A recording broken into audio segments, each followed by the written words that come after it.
नमस्कार, ANB news देख रहे हैं आप। मैं हूं आपके साथ पल्लवी राजपूत और हमारे खास बुलेटिन बड़ी खबरों में आप सभी का स्वागत है। आइए रुख करते हैं खबरों का। कोरोना महामारी के चलते देश भर में 9 माह से स्कूल, कॉलेज और अन्य शिक्षण संस्थान खोले नहीं गए हैं। कई राज्यों में तमाम शर्तों के साथ 9वीं से 12वीं तक के स्कूल खोले गए हैं। इस बीच राजधानी दिल्ली में यहां की सरकार की ओर से स्कूल खोलने पर विचार नहीं किया जा रहा है। सरकार की ओर से कुछ मीडिया की खबरों के अनुसार दिल्ली में स्कूल जुलाई से पहले खुलने की संभावना कम ही दिख रही है। इसीलिए कहा जा रहा है कि 2021-22 एकेडमिक सेशन में नर्सरी में होने वाले दाखिले रद्द किए जा सकते हैं। दिल्ली के शिक्षा मंत्री मनीष सिसोदिया ने एक इंटरव्यू में कहा है कि जुलाई से पहले दिल्ली में स्कूलों को खोले जाने की संभावना काफी कम है। शिक्षा मंत्री ने यह भी कहा है कि भले ही फरवरी तक हम लोगों को वैक्सीन का टीका देना शुरू कर दें, फिर भी स्कूल खोलने का फैसला तत्काल नहीं लिया जा सकता। मनीष सिसोदिया ने कहा कि हमें अभी इस दिशा में भी काम करना है कि टीचर्स और बच्चों को बिना जोखिम में डाले परीक्षाएं कैसे आयोजित की जाएं। कहा जा रहा है कि दिल्ली सरकार अगले साल 2 बैच में एडमिशन प्रक्रिया करेगी। मनीष सिसोदिया ने यह बताया है कि नर्सरी एडमिशन दाखिले को रद्द करने और स्कूलों को जुलाई से पहले नहीं खोलने पर जैसे विकल्पों पर विचार किया जा रहा है और इन प्रस्तावों को जल्द ही प्राइवेट स्कूलों को भेजा जाएगा। और बता दें कि पूरे देश की ही तरह लॉकडाउन के समय से ही राजधानी दिल्ली में मार्च से सभी स्कूल और कॉलेज बंद कर दिए गए थे और लॉक की प्रक्रिया के बाद पड़ोसी राज्यों ने स्कूलों को खोलने का फैसला लिया, लेकिन दिल्ली सरकार अभी बच्चों को लेकर रिस्क लेने से बच रही है।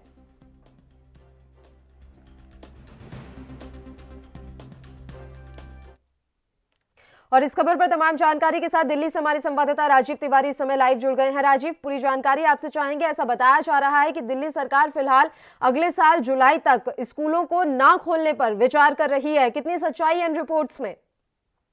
देखिए, लगातार कहीं ना कहीं जो शिक्षा विभाग की बात करें तो कहीं ना कहीं अभी भी दिल्ली सरकार कड़ा फैसला नहीं ले पा रही है, क्योंकि जिस तरीके से लगातार यही जो आशंका जताई जा रही है कि अभी जुलाई तक स्कूल नहीं खुलेंगे, और कहीं ना कहीं आशंका सही भी है, क्योंकि जिस तरीके से दिल्ली सरकार की बात करें तो दिल्ली सरकार निरंतर कोशिश करती नजर आ रही है, चाहे वो स्कूलों की बात हो या फिर दिल्ली के अंदर कोरोना वायरस को कंट्रोल करने की बात हो या अस्पतालों की बात हो। तमाम सरकारें कोशिश जरूर कर रही है, दिल्ली सरकार भी कोशिश कर रही है, मगर एक चीज स्पष्ट है, अभी दिल्ली सरकार के जो शिक्षा मंत्री हैं मनोज सिसोदिया, उन्होंने स्पष्ट कर दिया है कि शिक्षा विभाग के यानी कि बच्चों के लिए और उनके परिजनों के लिए और टीचरों के लिए अभी ऐसा कोई जोखिम नहीं उठाया जाएगा जिससे बच्चों को या फिर टीचरों को कहीं ना कहीं दिक्कतें आ सके। मगर अभी भी कोशिश की जा रही है कि लगातार जिस तरीके की प्रक्रिया चल रही है वो कहीं ना कहीं उसी तरीके चलती रहे, ताकि स्कूल कॉलेजों को अभी ना खोला जाए, ताकि अगर खोला जाएगा तो कहीं ना कहीं वो बड़ी क्लास को खोला जाएगा, नीचे नर्सरी की और कह सकते हैं जो 8वीं तक की क्लासें होंगी उनको नहीं खोला जाएगा। मगर दिल्ली सरकार अभी भी फैसला लेने की कोशिश कर रही है, क्योंकि जिस तरीके से लगातार बैठकें की जा रही हैं और कहीं ना कहीं कोशिश ये की जा रही है कि प्राइवेट स्कूल हो या सरकारी स्कूल हो उनको अभी 8वीं तक का नहीं खोलना जाएगा और कड़े कदम उठाने हैं, चाहे बेशक वैक्सीन जरूर आ जाए इसके अंदर अभी। जी बिल्कुल, बताया जा रहा है कि दिल्ली सरकार की तरफ से ये कहा गया है कि भले ही फरवरी से हम वैक्सीन का जो टीकाकरण है उसका कार्य शुरू कर देंगे, लेकिन फिर भी तत्काल प्रभाव से स्कूल नहीं खोले जा सकेंगे, क्योंकि इसके लिए एक लंबी प्रक्रिया से गुजरना होगा। सही कहा आपने, एक चीज तो स्पष्ट है, जिस तरीके से वैक्सीन की बात करें तो वैक्सीन की प्रक्रिया बेशक जनवरी से स्टार्ट हो जाएगी और कहीं ना कहीं मेडिकल डिपार्टमेंट को दी जाएगी, फिर उसके बाद में और डिपार्टमेंट को दी जाएगी, उसके बाद में ही जाके नॉर्मल क्लास तक यानी कि ग्राउंड क्लास तक वैक्सीन आने की कह सकते हैं आशंका है। मगर अब बात करें जिस तरीके से लगातार वैक्सीन बेशक आ जाए, मगर जब तक बच्चों के लिए अभी जोखिम उठाना नहीं चाहेगी, ना ही उनके परिजन उठाना चाहेंगे, ना ही शिक्षा विभाग उठाना चाहता है, क्योंकि बच्चे अभी इतने मासूम हैं और उनको ये नहीं पता कि वैक्सीन कोरोना वायरस क्या चीज है और वैक्सीन क्या चीज है, और स्कूलों के अंदर जो मेंटेनेंस बच्चों को रखनी होगी वो नहीं रख पाएंगे। इसीलिए दिल्ली सरकार अभी ऐसे ऐसे कदम नहीं उठा रही है जिससे बच्चों के लिए या फिर क्या है पेरेंट्सों के लिए कहीं ना कहीं दिक्कत आ सके। मगर बात करें जिस तरीके से लगातार मंथन करने की जो वो जरूर किया जा रहा है कि दिल्ली सरकार निरंतर कोशिश करती नजर आ रही है। कोशिश के साथ साथ ये जरूर होगा कि जैसे जुलाई तक अगर स्कूल नहीं खुलते हैं तो कहीं ना कहीं जो कह सकते हैं जो एडमिशन की प्रक्रिया होगी वो कहीं ना कहीं अगले साल ही हो सकती है, मगर उसके बाद में ही देखा जाएगा। मगर एक साल जो यानी कि लगभग 9 महीने का समय हो चुका है और आने वाले 3-4 महीने इसी तरीके के जाएंगे और कहीं ना कहीं दिक्कतें जरूर सरकार अभी ऐसे कोई कदम उठाएंगी जिससे बच्चों को और या उनके परिजनों को या फिर शिक्षकों को कोई दिक्कत आए। जी बिल्कुल, लगातार सरकार की तरफ से ये कोशिश की जा रही है कि स्कूली बच्चों को कोई दिक्कत ना आए, लेकिन बड़ा सवाल ये है राजीव कि अगर वाकई में जुलाई तक स्कूल नहीं खोले जाएंगे तो अगले साल एडमिशन किस तरीके से होंगे? नर्सरी से जो बच्चे अभी पढ़ाई शुरू करते हैं, उन बच्चों की पढ़ाई कैसे शुरू होगी? देखिए, बिल्कुल बता दें, जिस तरीके से बात कर रहे हैं पढ़ाई की, तो कहीं न कहीं दिक्कतें ज़रूर आई हुई हैं, बेशक दिल्ली सरकार को भी। और जहाँ तक कि जो बच्चे पढ़ाई करते हैं, यानी कि शिक्षक हैं जो, वो भी कहीं न कहीं इसमें दिक्कतें ज़रूर आ रही हैं। मगर एक चीज़ स्पष्ट है, बेशक दिल्ली सरकार ने नर्सरी का एडमिशन कैंसल कर दिए हैं, मगर हाँ, ये देखना होगा कि अगले साल यानी कि जुलाई के बाद में जो एडमिशन होंगे, वो उसकी प्रक्रिया ये ऑनलाइन निकालेंगे, ना कि स्कूलों के अंदर जाके जो पहले एडमिशन हुआ करता था, वो नहीं हो पाएगा। मगर हर तरीके से अभी दिल्ली सरकार इस चीज़ को गौर कर रही है कि किस तरीके से हमने एडमिशन करने हैं, किस तरीके से बच्चों की पढ़ाई करानी है। यहाँ तक कि जो 10वीं और 12वीं के जो बोर्ड के एग्जाम आने हैं, वो भी अभी उसकी तारीख तय नहीं की गई है। लगातार दिल्ली सरकार कोशिश करती नजर आ रही है, मगर एक चीज स्पष्ट है, दिल्ली सरकार अभी बच्चों के लिए कोई भी जोखिम उठाना नहीं चाहती। जी। बिल्कुल राजीव, देखिए बच्चों की शिक्षा तो प्रभावित होगी, लेकिन कितने ऐसे अध्यापक हैं जो इस पूरे काल में परेशान होते रहेंगे? क्योंकि अगर वो पढ़ाई नहीं करवाएंगे तो जाहिर सी बात है उन्हें किसी तरह की कोई तनख्वाह भी नहीं मिलेगी। तो ऐसे में क्या इन अध्यापकों को लेकर सरकार की तरफ से कोई विचार किया जाएगा कि इन अध्यापकों को किस तरह से मदद दी जा सके? देखिए, बिल्कुल बता दें, जिस तरीके की बात करें जो बच्चों की है, बच्चों के जो अध्यापक हैं उनकी बात करी जाए, तो कहीं न कहीं दिल्ली सरकार कोशिश करती नज़र आ रही है। मगर बात करें जिस तरीके से अभी भी कहीं न कहीं स्कूलों के अंदर टीचर ज़रूर आ रहे हैं, मगर उनको अभी सैलरी नहीं मिल पा रही है, क्योंकि जिस तरीके कोरोना काल के अंदर स्कूल के अंदर जो शिक्षक हैं, उनको अभी सैलरी नहीं दी जा रही। मगर वो आ ज़रूर रहे हैं स्कूलों के अंदर। और यहाँ तक कि जो वीकली एक टेस्टिंग प्रक्रिया की जाती है, जो ऑनलाइन के द्वारा बच्चों की जाती है, और वही पेपर वैसे बच्चे अपने पेरेंट्स के साथ जाकर स्कूलों के अंदर जमा कराते हैं, और कहीं ना कहीं वो टीचरों के पास देख के वो वापस आ जाते हैं। मगर इस तरीके की प्रक्रिया चलते चलते कहीं ना कहीं जो उसके आधार पर ही उनको फेल पास किया जाएगा। मगर एक चीज स्पष्ट है, लगातार दिल्ली सरकार अभी भी कोशिश करती नजर आ रही है। मगर बच्चों के लिए बात करें तो कहीं ना कहीं दिल्ली सरकार अभी कड़े कदम नहीं उठा रही, क्योंकि उनको पता है अगर स्कूल खोल दिए जाते हैं और बच्चे स्कूलों के अंदर आएंगे तो कहीं ना कहीं सोशल डिस्टेंसिंग का उल्लंघन होगा, और साथ में बच्चे वायरस को इतना नहीं समझ पाएंगे कि किस तरीके से उन्होंने सैनिटाइजर करना है या किस तरीके से उन्होंने अपने आप को एक दूसरे से रखना है। कहीं ना कहीं वायरस का खतरा जरूर बनेगा। मगर इसीलिए दिल्ली सरकार अभी ऐसा कोई कदम नहीं उठा रही, ताकि जुलाई तक जिस तरीके की प्रक्रिया चल रही है अभी, यानी कि उसी तरीके की चलती रहेगी, और उसके बाद में ही देखने का होगा कि जिस तरीके से वैक्सीन आ जाएगी मार्केट के अंदर और नॉर्मल मिलने लगेगी, उसके बाद ही दिल्ली सरकार सोचेगी कि आगे के एडमिशन की प्रक्रिया उठानी करनी है या परीक्षाएं करानी है, तो वो सारी चीज बाद में हो पाएगी। जी। बिल्कुल, तमाम प्रक्रियाओं पर अब सरकार को विचार करना रहेगा राजीव। बड़ा सवाल यहाँ पर यही है कि अब इस तरह से बच्चों के भविष्य पर भी सवाल खड़ा हो सकता है। क्या लग रहा है, क्या केंद्र सरकार की तरफ से इसको लेकर कोई आदेश जारी किए जा सकते हैं? हालांकि अभी तक जो हमने देखा है उन केसेस में यही हुआ है कि केंद्र ने राज्य सरकार के पाले में गेंद डाल दी है कि आप अपने हिसाब से देख लीजिए। लेकिन दिल्ली सरकार का अगर ये फैसला रहता है तो वाकई में ये फैसला बहुत बड़ा होगा। जुलाई तक लगभग एक साल पूरी तरह से खराब हो जाएगा बच्चों का। देखिए, बिल्कुल सही बात है। एक चीज स्पष्ट है कि केंद्र सरकार ने बेशक दिल्ली राज्य सरकारों के ऊपर डाला हुआ है कि राज्य सरकारें स्कूल खोलना चाहती है या नहीं खोलना चाहती है, ये राज्य सरकारें खुद तय करें। मगर बात करें जिस तरीके से एक साल का जो भविष्य है वो जो बच्चों का है वो कहीं ना कहीं अंधकार में जरूर है। मगर हाँ, उनकी प्रीपेड कह सकते हैं, जो प्री बोर्ड की जो कह सकते हैं ऑनलाइन पढ़ाई है वो जरूर करवाई जा रही है। मगर एक चीज स्पष्ट है इसके अंदर, बेशक ये पढ़ाई कराई जा रही है, मगर इतने बच्चे सक्षम नहीं है इस तरीके की पढ़ाई से। मगर एक चीज और गौर करने वाली बात होगी, दिल्ली सरकार कहीं ना कहीं उन बच्चों को पास कर देगी, क्योंकि उनको पता है कि पहली से लेकर 8वीं क्लास तक की जो बच्चे हैं उनको इसी तरीके की परीक्षा करनी है, और तो उनको पास जरूर कर दिया जाएगा, जैसे पहले पिछली बार कर दिया गया था कि उनको डायरेक्ट पास कर दिया गया था, ना कि कोई किसी को फेल करा गया था। इस बार भी शायद यही देखने को मिलेगा कि दिल्ली सरकार डायरेक्ट 8वीं क्लास तक के बच्चों को डायरेक्ट पास कर देगी। उसके जो ऊपर की प्रक्रिया होगी, यानी कि 9वीं क्लास से लेकर 12वीं क्लास तक की, उनकी कहीं ना कहीं गौर किया जाएगा। मगर उनके लिए भी अभी कोई कड़े कदम नहीं उठाए गए। मगर दिल्ली सरकार अभी सोच जरूर रही है, और तमाम जो अपने मंत्री हैं या फिर विधायक हैं उनसे विचार करने की कोशिश की जा रही है कि दिल्ली के अंदर स्कूल कैसे खोले जाएंगे और किस तरीके से स्कूलों के अंदर मॉनिटाइज किया जाएगा, या उनके अंदर जाके चेकिंग करनी होगी। ये सारी प्रक्रिया अभी बाद में की जाएगी, मगर शिक्षा विभाग अभी गौर कर रहा है इसके अंदर। जी। बिल्कुल, बहुत बहुत शुक्रिया राजीव, तमाम जानकारी आपने हम तक पहुंचाई। तो आपको बता दें कि दिल्ली सरकार ने बड़ा फैसला लिया है, ऐसी जानकारी मिल रही है सूत्रों के हवाले से। दिल्ली सरकार विचार कर रही है कि अगले साल जुलाई तक स्कूल ना खोले जाएं। कोरोना की स्थिति को देखते हुए दिल्ली सरकार इस तरह का फैसला लेने पर विचार कर रही है। देखने वाली बात यह रहेगी कि सरकार किस तरह से शिक्षा के पूरे इस मसले को संभाल पाती है, समझा पाती है अध्यापकों को, और साथ ही वो परिवारजन जो चाहते हैं कि बच्चे अब स्कूल में जाकर शिक्षा ग्रहण करें। चलिए अगली खबर का रुख कर लेते हैं। दिल्ली में चल रहे किसान आंदोलन का असर अब मध्य प्रदेश में भी देखने को मिल सकता है। कांग्रेस नेताओं ने आशंका जताई है कि बीजेपी नगरीय निकाय चुनाव टालने की कोशिश में जुटी हुई है। कांग्रेस का कहना है कि बीजेपी इस कोशिश में जुटी है कि नगरीय निकाय चुनाव को कुछ समय के लिए आगे बढ़ाया जाए। वहीं बीजेपी ने भी इस मुद्दे पर कांग्रेस पर पलटवार करते हुए कहा कि कांग्रेस के पास आरोप लगाने के अलावा कोई मुद्दा नहीं बचा है।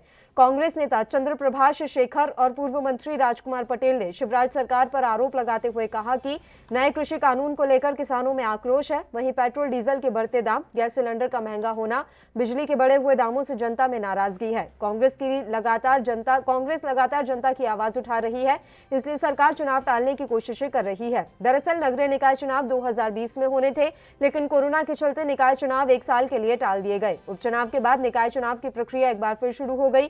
प्रदेश में निकायों के आरक्षण की प्रक्रिया भी हो गई है, जिससे लग रहा था कि निकाय चुनाव जनवरी में कराए जा सकते हैं। लेकिन अब एक तरफ कांग्रेस नेताओं ने जहां निकाय चुनाव टालने की आशंका जताई है, तो वहीं बीजेपी ने भी फरवरी निकाय चुनाव कराने की बात कही है।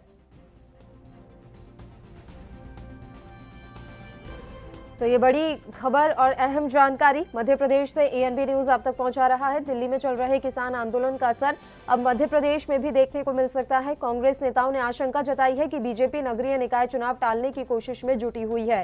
कांग्रेस का कहना है कि बीजेपी इस कोशिश में जुटी है कि नगरीय निकाय चुनाव को कुछ समय के लिए आगे बढ़ाया जाए। वहीं बीजेपी ने भी इस मुद्दे पर कांग्रेस पर पलटवार करते हुए कहा कि कांग्रेस के पास आरोप लगाने के अलावा कोई मुद्दा नहीं बचा है। कांग्रेस नेता चंद्रप्रभाष शेखर और पूर्व मंत्री राजकुमार पटेल ने शिवराज सरकार पर आरोप लगाए हैं।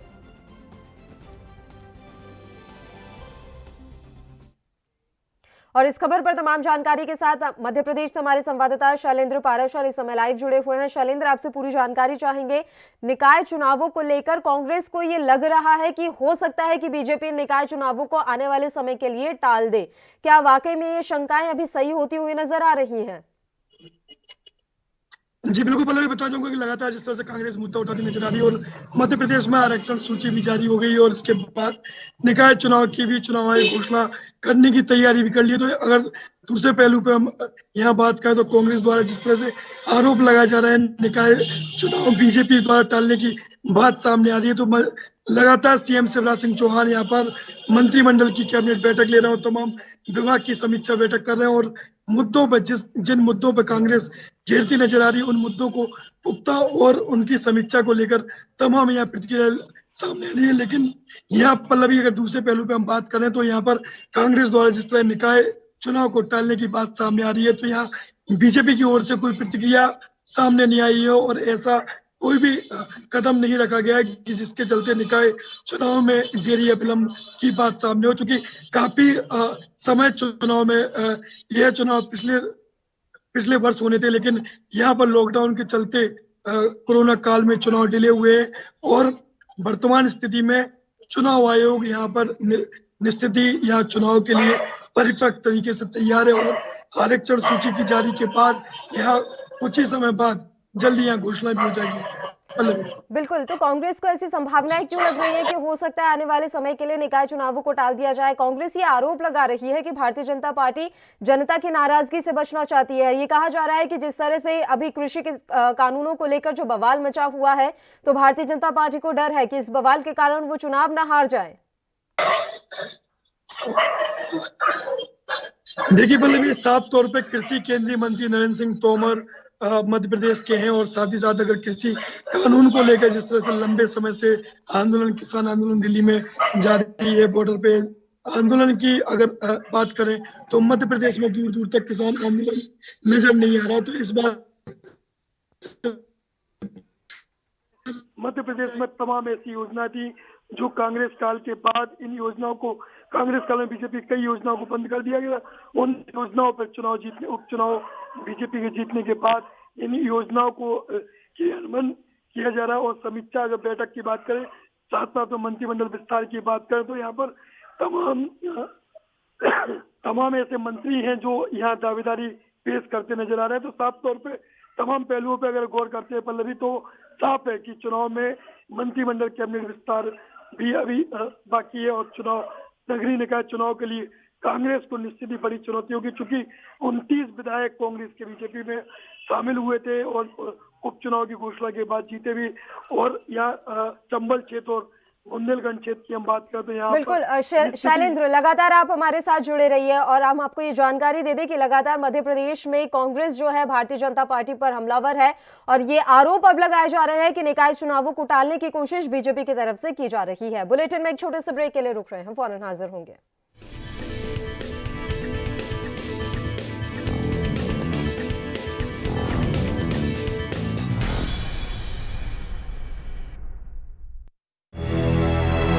लखनऊ से लेकर चंडीगढ़ तक, मुंबई से लेकर रायपुर तक, क्या है राजनीति की हलचल, क्या है समाज का मिजाज। राजधानी लाइव, हमारी नजर, आपका फैसला, हर रोज सुबह 8 बजे सिर्फ ANP न्यूज पर। बस करो माल साहब, ਤੁਸੀਂ ਰੈਡੀ ਹੋ ਕੇ ਫਿਰ ਸ਼ੁਰੂ ਹੋ ਗਏ। ਤੁਹਾਡੀ ਵੀ ਨਾ એનર્ਜੀ ਨਹੀਂ ਖਤਮ ਹੁੰਦੀ। ਸਤਿ ਸ਼੍ਰੀ ਅਕਾਲ ਫੁੱਫੜ ਜੀ। ਓਏ ਸਤਿ ਸ਼੍ਰੀ ਅਕਾਲ। ਓਏ 8 ਵਜੇ ਦਾ ਕਹਿ ਕੇ 11 ਵਜੇ ਆਤੇ ਕੀ ਕਰੀਏ ਫੁੱਫੜ ਜੀ, ਅੱਖ ਹੀ ਨਹੀਂ ਖੁੱਲਦੀ। ਥੱਕਿਆ ਜਿਹਾ ਸਰੀਰ ਰਹਿੰਦਾ। ਤੁਹਾਡੇ 'ਚ ਇਸ ਉਮਰੇ ਵੀ ਪੂਰੀ ਫੁਰਤੀ ਹੈ।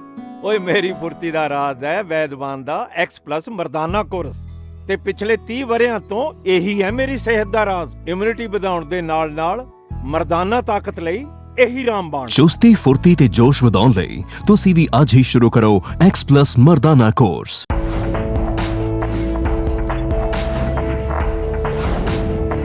कम ब्रेक और ज्यादा खबरों के साथ देखिए ANP news in channel number पर।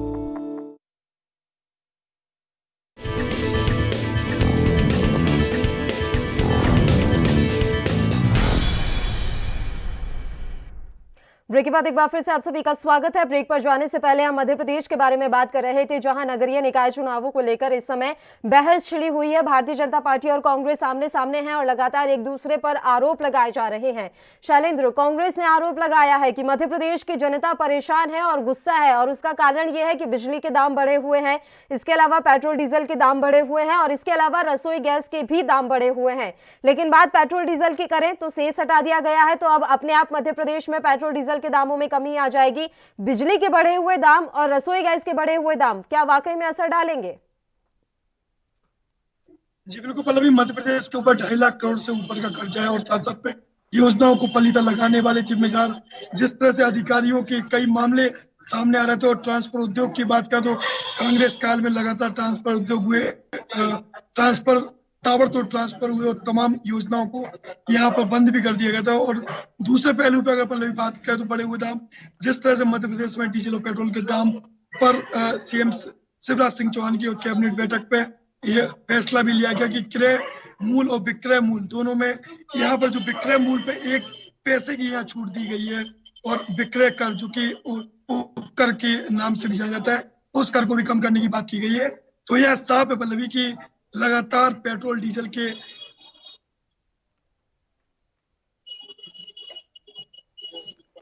बिल्कुल शैलेंद्र, तमाम बातें आपने हम तक पहुंचाई, तमाम अहम जानकारी। शुक्रिया आपका, आप हमारे साथ जुड़े तमाम जानकारी देने के लिए। तो मध्य प्रदेश में नगरीय निकाय चुनावों को लेकर जंग छिड़ी हुई है, बहस का दौर लगातार जारी है और बीजेपी और कांग्रेस नगरीय निकाय चुनावों को लेकर आमने सामने हैं। जहां कांग्रेस का ये आरोप है कि भारतीय जनता पार्टी अपनी नाकामी छुपाने के लिए निकाय चुनावों को टालना चाहती है, तो वहीं बीजेपी ने पलटवार करते हुए कहा है कि कांग्रेस के पास कोई मुद्दा नहीं बचा है, इसलिए उलझुल बयानबाजी कर रहे हैं। साथ ही ये कहा गया है बीजेपी की तरफ से कि हर हाल में फरवरी में नगरीय निकाय चुनाव करा लिए जाएंगे। चलिए बढ़ते हैं अगली खबर की ओर। आप अगर हरियाणा से काम के चक्कर में अक्सर दिल्ली जाते हैं तो आपके लिए अच्छी खबर है। दिल्ली से हरियाणा के शहरों की दूरी अब मिनटों में तय हो सकेगी। हरियाणा सरकार ने इस संबंध में बड़ा फैसला लिया है। हरियाणा मंत्रिमंडल ने बुधवार को 103 किलोमीटर लंबे दिल्ली पानीपत गलियारे के कार्यान्वयन को मंजूरी दे दी है। हरियाणा सरकार ने जिस रैपिड ट्रांसपोर्ट सिस्टम को मंजूरी दी है उसमें दिल्ली में 6 और हरियाणा के 11 स्टेशन बनाए जाएंगे। RITS को बनाना और कमीशनिंग 2 चरणों में की जाएगी। पहले चरण के तहत 58 किलोमीटर सराय काले खां से मुरथल और दूसरे चरण के तहत 44 किलोमीटर मुरथल से पानीपत तक कॉरिडोर को बनाया जाएगा। सरकार की ओर से जारी किए गए एक आधिकारिक बयान में कहा गया कि इस परियोजना से बड़ी संख्या में लोग जल्द और आरामदायक तरीके से अपने डेस्टिनेशन तक पहुंच सकेंगे। साथ ही इससे आर्थिक विकास में भी तेजी आएगी। परियोजना को राष्ट्रीय राजधानी क्षेत्र परिवहन निगम द्वारा लागू किया जाएगा। दिल्ली पानीपत गलियारे में भाग लेने वाले 2 राज्य दिल्ली और हरियाणा है। जल्द ही इस प्रोजेक्ट पर काम शुरू कर दिया जाएगा।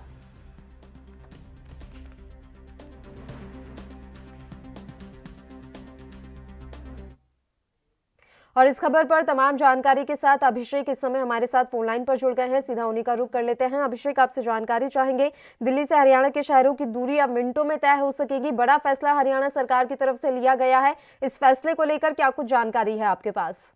जी बिल्कुल पल्लवी, देखिए ये एक अच्छी खबर है उनके लिए जो जिनका आवाजाही दिल्ली हरियाणा से दिल्ली और दिल्ली से हरियाणा जिनकी ज्यादा रहती है, उनके लिए एक राहत भरी और अच्छी खबर ये है कि अब उनके जो दूरी है वो कम हो जाएगी। कम कहें तो फटाफट उनका जो ये जो रास्ता है वो कट जाया करेगा, क्योंकि हरियाणा और दिल्ली ने की जो सरकारें हैं उन्होंने एक बड़ा फैसला लेते हुए 103 किलोमीटर लंबे दिल्ली पानीपत जो कॉरिडोर को मंजूरी दी है। जो हरियाणा की कैबिनेट जो बैठक है उसके अंदर इस पर मोहर लगाई गई है। और जो अब ये जो बनेगा, ये 6 चरणों में इसको मतलब 2 चरणों में इसको बनाया जाएगा। रैपिड ट्रांसपोर्ट सिस्टम इसको कहा जाएगा। दिल्ली से में 6 और हरियाणा में 11 स्टेशन इसमें होंगे शामिल, और ये 2 चरणों में जल्द ही इस पे काम शुरू होगा। 2 चरणों में इसका काम पूरा होगा। जी बिल्कुल। और कब तक ये काम पूरा हो पाएगा, क्या इसको लेकर कोई जानकारी है? कितना समय इस काम को लेकर लगने वाला है?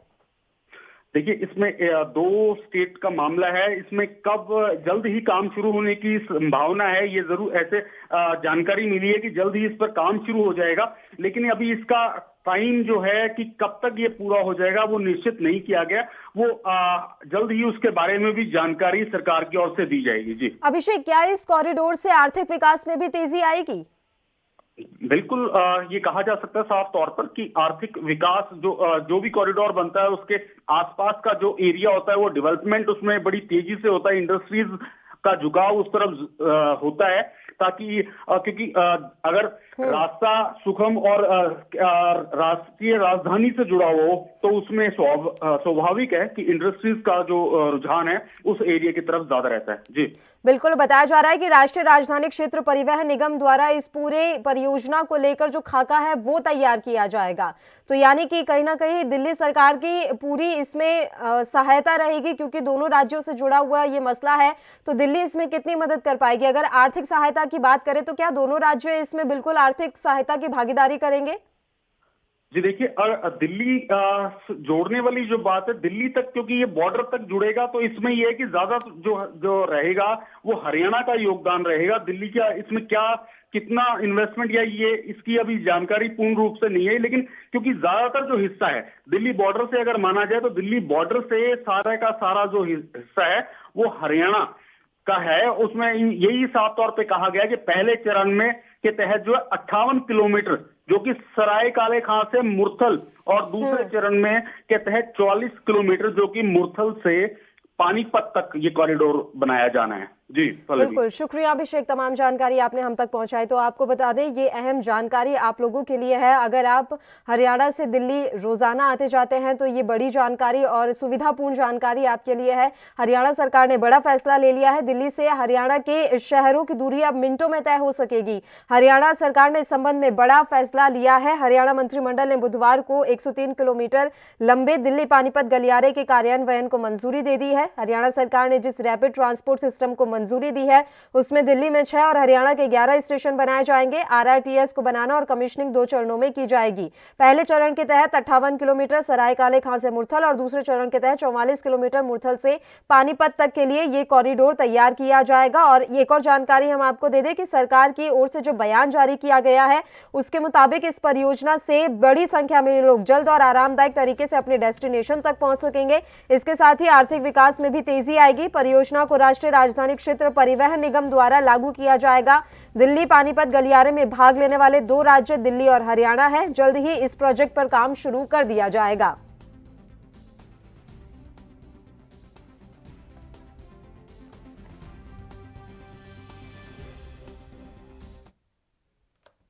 और इसी के साथ इस बुलेटिन में फिलहाल के लिए इतना ही। मुझे दीजिए इजाजत। देश प्रदेश के तमाम ताजा और अहम खबरों के लिए आप देखते रहिए ANB न्यूज। नमस्कार।